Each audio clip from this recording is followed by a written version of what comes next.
Hi friends, আমি রিজু রায়। আমি চলে এসেছি তোমাদের রান্নাঘরে আর নিয়ে এসেছি এক নতুন ধরনের রেসিপি। আমাকে আপনারা পেয়ে যাবেন ফেসবুকে সার্চ বক্সে গিয়ে টাইপ করুন RIJU রিজু স্পেস ROY রয়। তারপর লাইক পেজে গিয়ে লাইক করুন আর কথা বলুন আমার সাথে। আজ আমি তোমাদেরকে খাওয়াবো কপি কোপ্তা।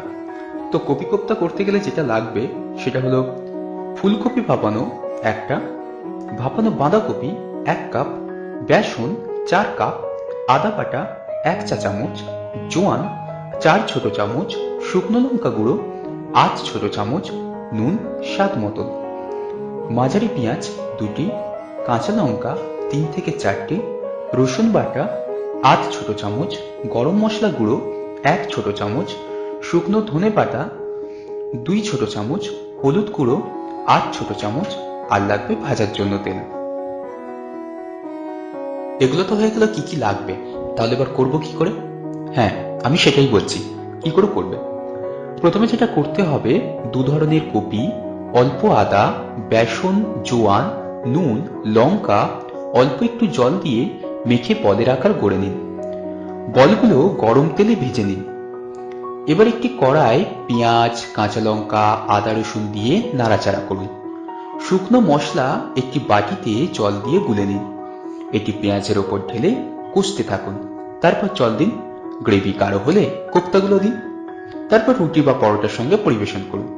হয়ে গেল আপনার কপি কোপ্তা। আমাদের অনুষ্ঠান যদি আপনাদের ভালো লেগে থাকে তাহলে অবশ্যই লাইক, কমেন্টস অ্যান্ড শেয়ার করুন।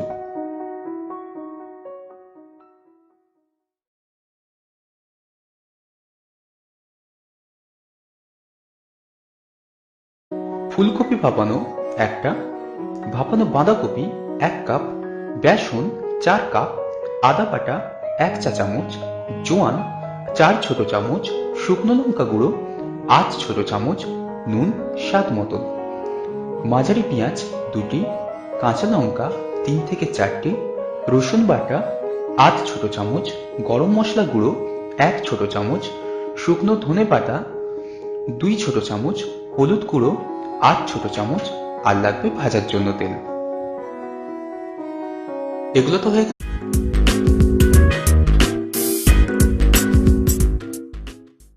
হাই ফ্রেন্ডস, আমি রিজু রায়।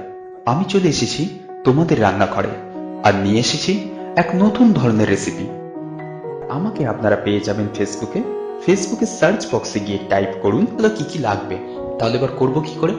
হ্যাঁ, আমি সেটাই বলছি, কি করে করবে। প্রথমে যেটা করতে হবে, 2 ধরনের কপি, অল্প আদা, বেসন, জোয়ান, নুন, লঙ্কা, অল্প একটু জল দিয়ে মেখে বলের আকার গড়ে নিন। বলগুলো গরম RIJU রিজু স্পেস ROY রয়। তারপর লাইক পেজে গিয়ে লাইক করুন আর কথা বলুন আমার সাথে। আজ আমি তোমাদেরকে খাওয়াবো কপি কোপ্তা। তো কপি কোপ্তা করতে গেলে যেটা লাগবে সেটা হলো